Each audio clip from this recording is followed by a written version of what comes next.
American climber Jonathan Siegrist has made the second ascent of Martial Law 515A or 9A Plus, located near Las Vegas. And just wait until you hear how many routes 8A or harder that Siegrist has sent in the last 12 months. And we'll talk about Alex Honnold's speculation that a climber, one who is a current world record holder, could finally end up on a box of Wheaties.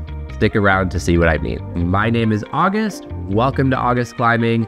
We will start off today's episode with news of ascents of several routes, sport, trad, and big wall. Then we'll get into some bouldering news and finish off by talking about part 2 of the Olympic Qualifier Series in Budapest. So hey, let's jump right in with Las Vegas-based climber Jonathan Siegrist, who has made the second ascent of Martial Law 515A or 9A Plus. This climb is located at Robber's Roost on Mount Charleston, which is close to Las Vegas. This is a relatively new route in the US, as the first ascent was made approximately 1 year ago by Cameron Horst. At that time, two climbers who had bolted the route, Andy Rather and Joe Kinder, had welcomed Horst to try the climb. Let's see what Siegrist has to say about his second ascent, and then we'll talk about where this fits in his insane past 12 months of climbing. Yesterday, I climbed the second ascent of Martial Law. I'd been falling on an enormous move in the center of the roof for quite a few days now. This move is truly at my reach maximum, and while I'll admit I was somewhat annoyed to fall here so much, it was a good challenge and test of patience. As with its easier sibling, Arrested Development, the first time I was able to stick this move, I went to the chains, thankfully. Shout out to Andy, Joe, and Cam for bringing this burly direct start to life. Siegrist here mentions the line Arrested Development, which is a 514D or 9A route that Martial Law climbs into from a lower start in the very back of the cave. As mentioned, Jonathan Siegrist has been on a tear lately, sending 90 routes 8A or harder. This includes 2 9As, 3 9A pluses, and 1 recent 9B, his first ascent of Animology. This sheer volume of hard sport climbing led 8A.NU to report recently that Siegrist is #1 in their top 100 ranking game over the past 12 months. I will link to his profile on 8A.NU in case you want to learn more about his climbs. This next one is about an E9/8B trad climb called Butterfly Circus. More specifically, it's a crack climb located in Ticino, Switzerland. This line was first ascended by Fred Moi in 2022, and now this year it's seeing a flurry of repeats. This started with Jernej Kruder making the second ascent in February 2024. At the time, Jernej had this to say: "After 2 days on it, and in total only 4 tries, I found myself on the top of this amazing 25 meters long splitter above Bavona Valley. With a good fight as well though. Fred proposed a grade of 8B, and I believe it could stand around this level." And now, just this month, we've seen 2 other climbers announce sends, starting with Babsi Zangerl, who made the female first ascent, having this to say on Instagram: "Last week, I had the pleasure to red point this masterpiece called Butterfly Circus. It took me 3 days and a couple of blisters to finally clip the chains. What a line, probably the best crack in Ticino. Thanks to Fred Moi and Didier Bertad for the vision." Around the same time, Jacopo Larcher announced ascent as well, saying, "Shot of my ascent on Butterfly Circus, Fred Moi's new gem in Val Bavona. Such a good line. Props to Fred for the first ascent." And yes, it does look like quite the amazing climb. Any crack climbers out there watching this episode? I would say I am a total beginner but aspiring crack climber, so it's always inspiring to see people climb these long splitters. And here's a big wall climb for you that also includes a magnificent crack. This one is located on Mount Whitney in California in the US, and was sent recently by Chase Leary and Andy Puhvel. Their recent post on Instagram describes it well.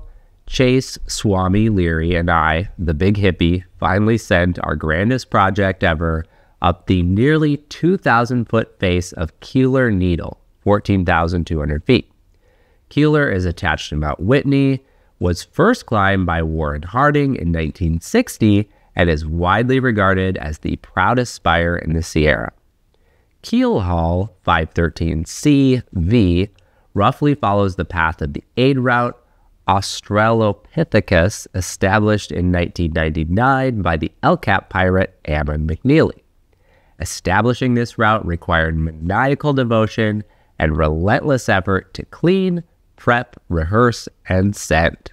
It took a total of 27 trips in 27 weeks up to the Great Whitney Massif. The coolest thing about this route, which kept our sake up, is the Gemstone Crack. After 10 awesome pitches of mostly 512 and 511 climbing, you reach a sheer overhanging headwall at the top of the Sierra crest. Splitting its center is a crack Ammon named the Gemstone, and what we described as the Saleh headwall crack of the high country. 130 feet of fingers and hands up a gently overhanging wall, clocking in at around 513C. We've never seen a pitch like it in the Alpine. Now let's pop over to the world of bouldering and talk about a project that Will Bosi is working on. He's referring to it as the Badger Cove project, and on June 4th, he shared, "I'm now a couple sessions into this new line and super psyched.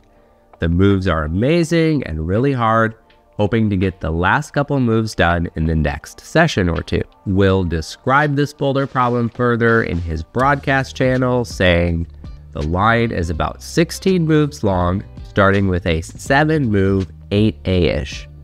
The top half is where it gets serious though, starting with a pretty hard triple right bump, then 4 really hard moves in a row." It appears that Will is making some significant progress though, because on June 6th he shared, "Good session today on the Badger project, made some solid progress and links. I've now done 15 out of the 16 moves, so just 1 to go. Unfortunately, that one is desperate, and I can't seem to work it out yet." It's pretty cool to see Will Bosi working out his own potential first ascent on what appears to be a very hard line. We'll definitely keep tabs on this one and hopefully report on Ascent at some point. We also have Ryohei Kameyama projecting a Toru Nakajima first ascent called Regret, located in Ena, Japan. Toru announced this ascent back in March of this year and suggested that it could be deserving of a grade as high as V16 or 8C+. Ryohei only briefly shared about this project on Instagram recently, but it's cool to see that he's working on it, and I anticipate that we will learn more soon. And we've got another potential contender for Burden of Dreams this upcoming season. Lee Sung-soo, he posted this Burden of Dreams replica, session number 1, in which he essentially completes all but the first move. Hopefully we'll get to see Lee out in Finland on the real rock. We also have talked quite a bit about Aidan Roberts in recent episodes. There was of course the Helvellyn project in the UK, which is now known as Spots of Time, and Aidan officially proposed V17 or 9A for this climb on Instagram. On his podcast, he also talked about sending the Midnight project located in Switzerland. On Instagram, he hasn't said much about this climb as of yet. However, in the recent episode 223 of the Nugget Climbing podcast, Aidan was featured as a guest, and he spoke extensively about his experience with the Midnight project and shared his name for this climb, Arrival of the Birds. Grading was part, though not all, of the discussion. Aidan talked about Arrival of the Birds as being his hardest ascent to date, even harder than Spots of Time and Elfane, his 2 other V17 or 9A climbs. So where does that put Arrival of the Birds? Well, Aidan wasn't confident to say that this is V18 or 9A+. After all, how do we know when that next level of bouldering has been reached? He was, however, pretty confident that it's at least harder than 8C+ or V16. Perhaps it's hard 9A or V17.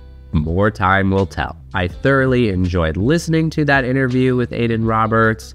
He thoughtfully recounts his experience with this climb and details the features of the climb itself. I'll leave a link in the description so you can check it out. And here's something incredible from Nathaniel Coleman.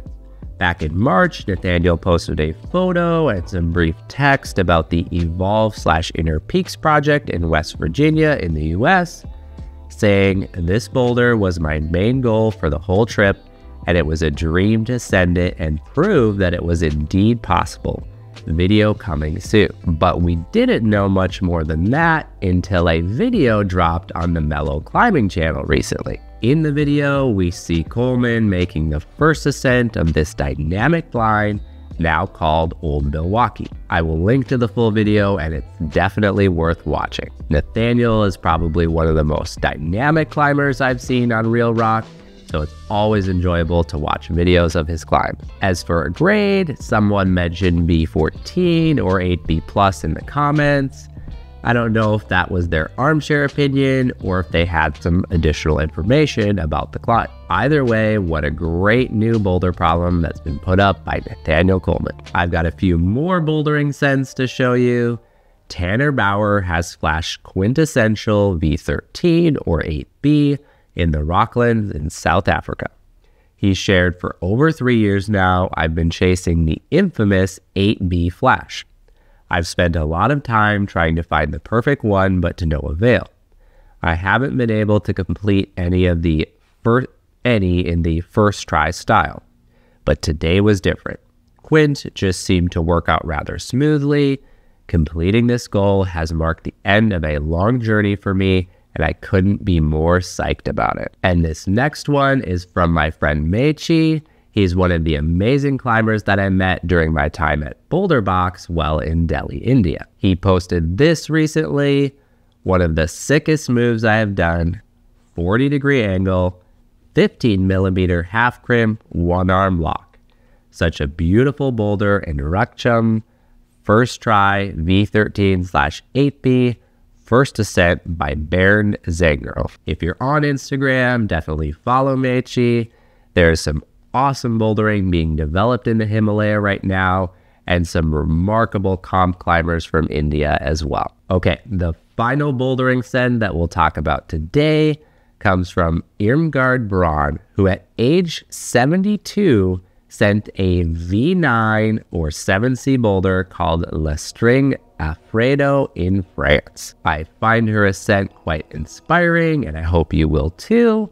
One of my goals in climbing is longevity, and whatever the grade, I hope to be enjoying climbing well into my old age. And here is a remarkable woman showing us it's possible to have longevity in climbing. And our last topic today is the Olympic Qualifier Series, part 2 of which will be held in Budapest the 20th through the 23rd of June. The IFSC recently made a post to get us excited for what's possible, saying, "Are we going to see the first ever 200 next week?" For a competitor to achieve a score of 200, that would mean a flash of every boulder problem and a top on the lead route. The highest score that we saw in part 1 of the series came from Brooke Rabatou, who scored 140.9 points overall. But with Olympic tickets on the line, if there was ever a time for athletes to give their very best, this part 2 in Budapest could be it. And I'm especially excited that we will soon know the